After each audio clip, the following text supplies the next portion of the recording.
and I am learning Inkscape. It's taken me a long time. There's a big learning curve for me. Here's what I was trying to do. So I had this little flower and I wanted to put a pattern on top. And you can see, this is my video from yesterday.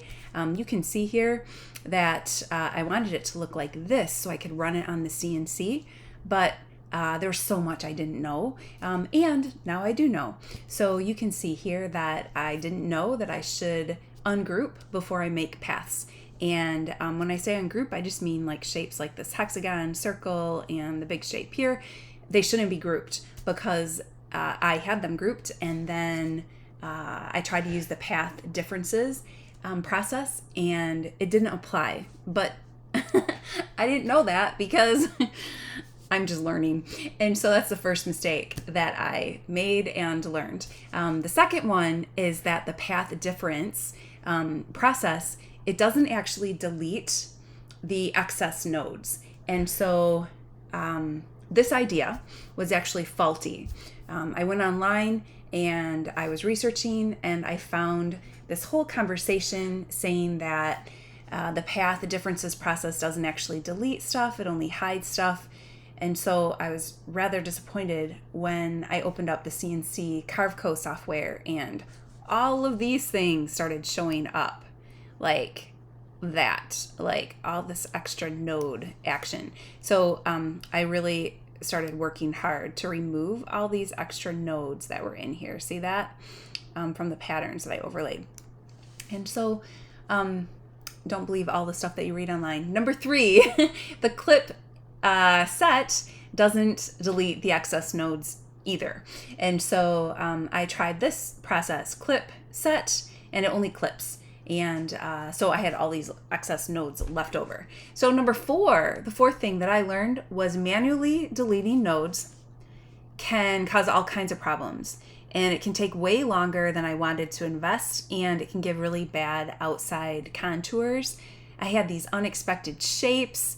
It can even add fills to the pattern. I'm going to see if I can find, yeah, look at that. So there's a fill right here that was added in. Look at all these nodes. These ones I couldn't even remove because it kept distorting the shape. And then I have these cut paths right here running through the middle. So I clearly don't know much about nodes yet. I'll learn that. But what I have learned so far is that I'm not that great at editing them. I'll figure that out. Okay, so those are the things that I learned. And let me just pull up this right here. And so here is the process that I went about to fix this. And I'm going to try to demonstrate this. Now, remember, I'm not that great with Inkscape yet. It's only been really a few times that I've used it. So I'm not that great. This is going to look a little clumsy. And but I'm just going to show you what I went through in order to make this happen. So number 1, edit and duplicate the original. So I'm just going to select everything here, and then I'm going to ungroup. And so I can click and ungroup. So now everything should be ungrouped. I'm just going to double check here and just make sure that this is also ungrouped. Okay, good, it is, and I can tell because there's 2 little lines around there. Good, and then I want to remove the fills. I don't want to remove the fills on that pattern, just on this. And so the way you do it is you grab this little X down here, and ta-da, the fills are removed. I can tell because there's a pattern coming through. That's great. Now I just want to select it all again, and then I'm going to right click and duplicate, and then I'm going to slide, after I click here, I'm going to slide that duplicate. Oops, looks like I did it wrong. Let me try this again. Now right click and then duplicate. There we go. Now, oh, still did it wrong. Look at, I've duplicated it so many times. Okay, let me just undo this.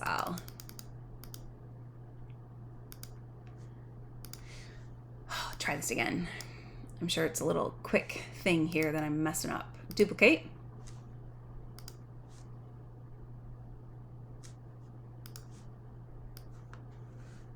There we go. And then slide it over.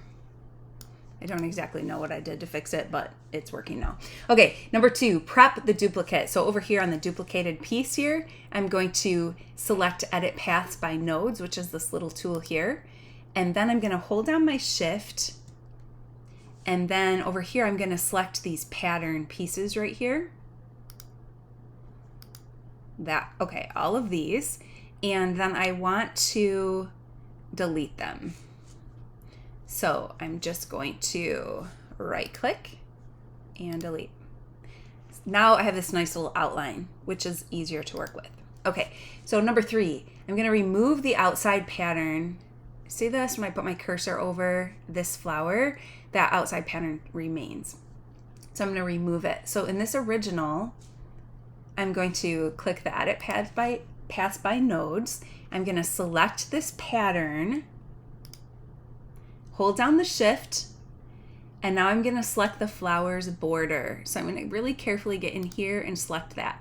Now it's selected. I can let go of that, and then I'm going to go up here to Paths, which is way up here, Path, and then Intersection. Let me try. Yep, it did it. Oh my goodness, look at it. Very, very good.